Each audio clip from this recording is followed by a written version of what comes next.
Hello, BookTube. I've got a tag for you today. I was tagged by Randy Ray, the literate Texan, in a tag that I have seen making the rounds, and that's always cheering. It's always neat to see. There are all sorts of tags here on BookTube, and it's always neat to see when one of them takes off and suddenly everybody's doing it because you can't predict it. Aside from the BookTube newbie tag, which is really makes practical sense for your channel, but aside from that, whether or not somebody does a tag will largely depend on whether or not it strikes their fancy. Even if they are tagged by name, I anyway will skip it usually if it's just not applicable to me.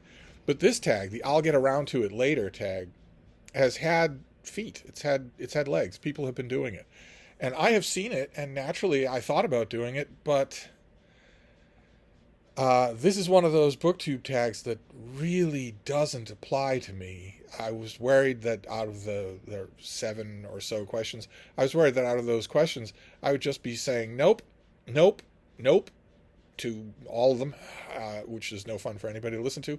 But I have pictures and I have props, and I'm hoping that I can make this more entertaining than just me stonewalling for 7 questions. Because Randy tagged me, and that was nice of him to do. He hasn't had the easiest year.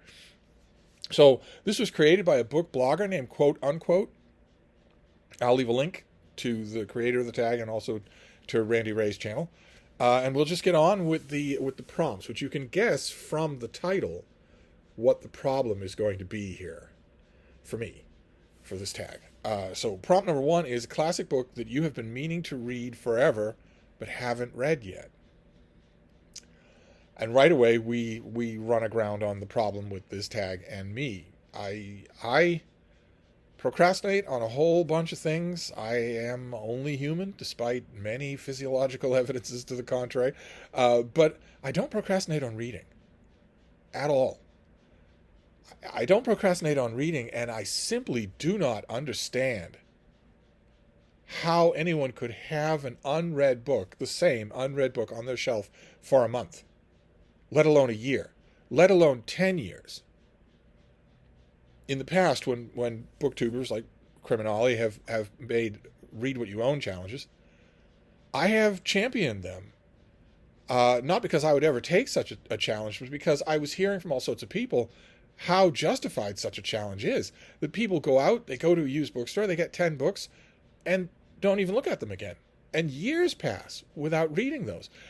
During the height of the last Read What You Own challenge, I had people telling me and sending me pictures to prove it, proudly saying, yeah, I've had this same wall of books for 15, 20 years, haven't read any of them.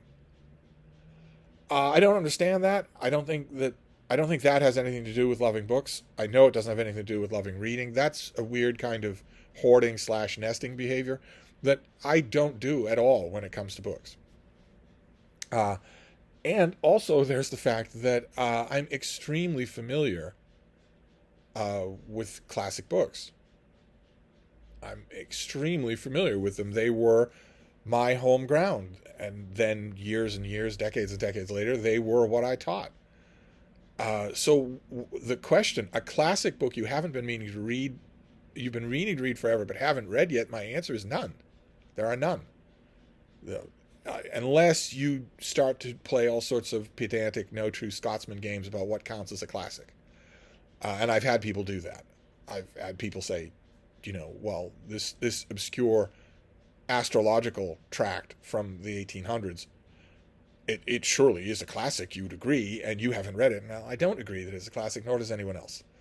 I don't actually yield to anyone in my ability to say what is and is not a classic. I'm not taking a back seat pedagogically to anybody when it comes to that. And when it comes to classic books that are out there, I have read them. So, I mean, the nature of a classic book is that you're always rereading it.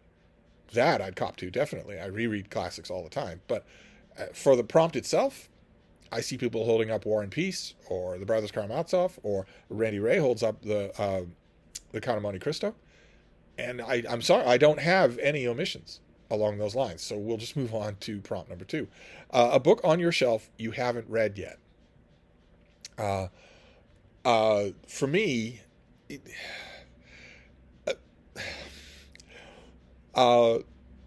I read the books that I get, the secondhand books that I get at my bookshop, the Brattle Bookshop. I read the books that I get. So for me, always the collection of books on my shelves that I haven't read yet, the bulk of those are going to be forthcoming books because I read new releases. I read mostly new releases. I read them roughly in order, month to month. I try not to jump all that much around, and even that system is further attenuated in December, when I am largely coming to the end of my reading year, and I don't jump the fence. I don't start reading in 2025.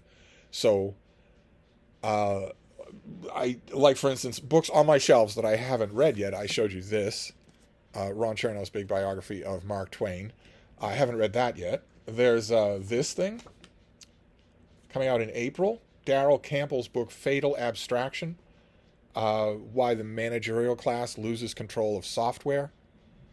No idea what to expect of this, but it's from W. W. Norton. They're my favorite publisher, so it's on my shelf, and I haven't read it yet. I won't be reading it until April, but it definitely counts for the question. But in terms of the way most people are answering this question, with that the back 40 there, those 400 books in the southwest corner of the room, I haven't read any of those yet. I don't understand that. That is, I think, the basis of Read What You Own challenges, is that propensity gets out of hand. If you have more than 100 books in your possession that you've had for more than a year and haven't read, well, then you shouldn't be buying any books of any kind at all. Obviously, that's absurd. Why did you get them in the first place? In terms of what I've been seeing from people in this tag, it doesn't really count. These are on my shelves and I haven't read them yet, but I wouldn't read them now anyway. So let's see. You see what I mean? This is not. I'm doing the tag because Randy tagged me, but I'm not really its target audience. Let's move on to number 3, a book that you have recently got that you haven't read yet. And here I can help a little, because I got these two just last week at the Brattle Bookshop.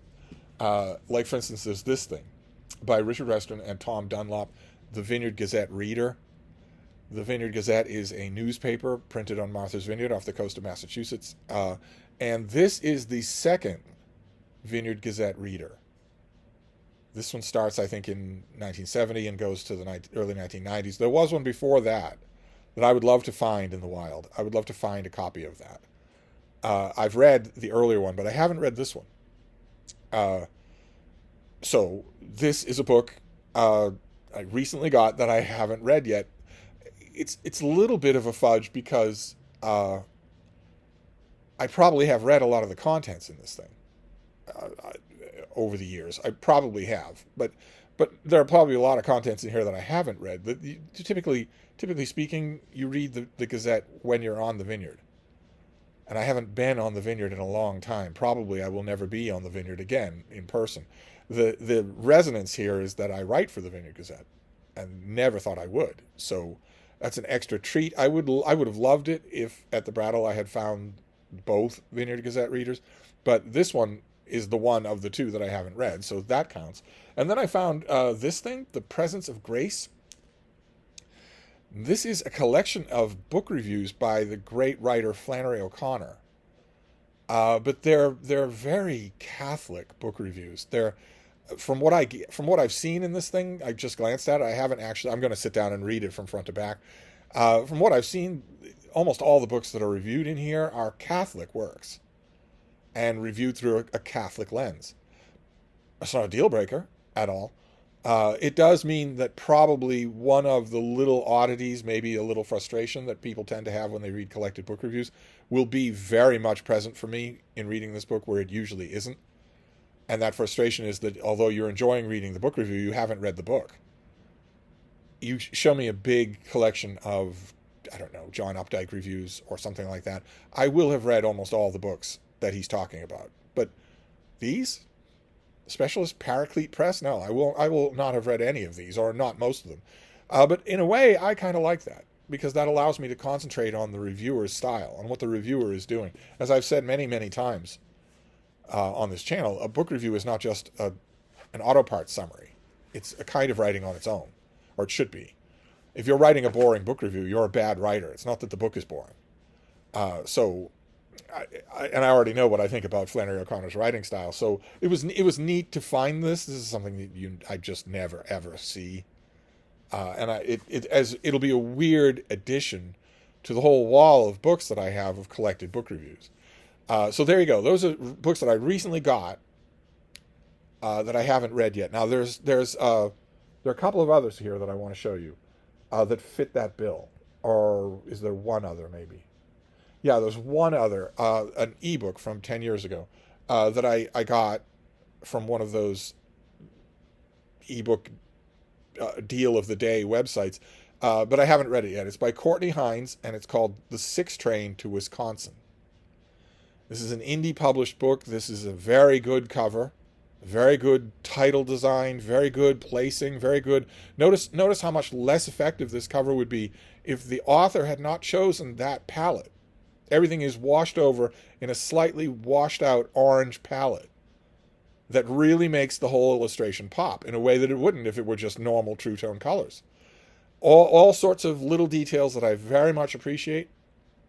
This is the first book in a series. No idea how long the series has been going on. Could still be going on. No idea about any of that. That's the thing about these daily ebook deal things, is that you don't know what you're getting. And that, for me, that's the fun of it. This is a story of a man whose wife is a telepath, and their wonderful life in Manhattan is being disrupted because her powers of telepathy are growing. The minds all around her, the mental thinking all around her is crowding in on her and beating her down. So he decides to take her to his hometown of Butternut, Wisconsin. The inference being that she won't have to worry about much thinking going on around her in small town Wisconsin. I'm hoping that's not the inference, but it seems it from the description. It was pretty staggeringly insulting. But once they're there, I haven't read the book yet, but once they're there, her powers can help a long buried mystery in his own background that is threatening to engulf him again. Sounds like a very interesting premise, so I'll definitely deal with that. I'll definitely read this and then see. And as usual with these ebook daily deals, if this book one really intrigues me, if it really hooks me, then I will give the author my business. I think that's a fair trade. That's why they're doing it, right? That's why self-published and indie published authors do these kinds of deals with these kind of aggregator sites. Make the first book in the series free to hook new readers. They're not doing that because they think you have some sort of a fetish with finishing a series even if you don't like it. They're doing that because they're trusting their writing ability to hook you. Well, I agree with that completely as an exchange. So if I end up liking this, I'll definitely get the next book. Then in terms of rereading, there's The Jewels of Aptor by Samuel Delany. This is an ordinary fantasy thing, an ordinary fantasy novel, fairly foursquare and fairly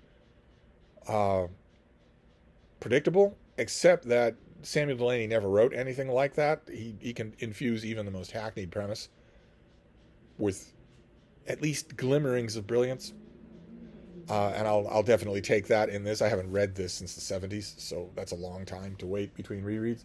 And also, I have the whole run of Master Comics from the 1940s, starring Captain Marvel Jr., who's there on the cover on A Lady Liberty. There are backup features as well in every issue of Master Comics, but I mainly wanted this whole run for Captain Marvel Jr., and I mainly wanted the whole run issue by issue as opposed to collected volumes, because I love the character of Captain Marvel Jr. I love Mac Robo's artwork, especially. He's in a lot of these issues. I love the emphasis Mac Robo gave over the artistic reins to, I think, Kurt Schaffenberger. And in all cases, there's an element of Captain Marvel Jr. that is really emphasized. I don't know if it was ever consciously emphasized. It's really emphasized in his comics where it isn't in Captain Marvel or in Mary Marvel. And that is the sheer joy of flying. He never comments on it. No one ever comments on it. No one in the 1940s ever thought to comment on it. But boy, does it show in the artwork how much Captain Marvel Jr. just enjoys flying, how abandoned it is.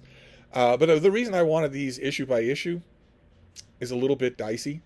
A lot of the issues here will never be reprinted. Because even for a wartime production, they are insanely racist. Now, that doesn't mean that I'm going to enjoy those issues, but I am curious to read them. I know what they are, and they leave a bad taste in my mouth, but I don't want someone else telling me you can't read these. And there are those issues. There are issues that are just plain duds that wouldn't get reprinted. The Master Comics and also Captain Marvel Jr. had his own comic book, Captain Marvel Jr., and only a select number of issues from those are ever reprinted. During the limited times when these are reprinted at all, those are almost never reprinted. DC Comics bought Fawcett Comics and got the rights to their characters and did a hardcover volume called The Shazam Family that had no other members of the Shazam family in it. It didn't have Captain Marvel, didn't have Mary Marvel, didn't have Uncle Marvel or the Lieutenants Marvel. It just had Captain Marvel Jr. And it had just a tiny handful, 20, maybe 15 stories from Master Comics and Captain Marvel Jr. comics. Whereas this is the whole run. So it'll be fascinating to read through anyway, even though a lot of these issues are making me wince.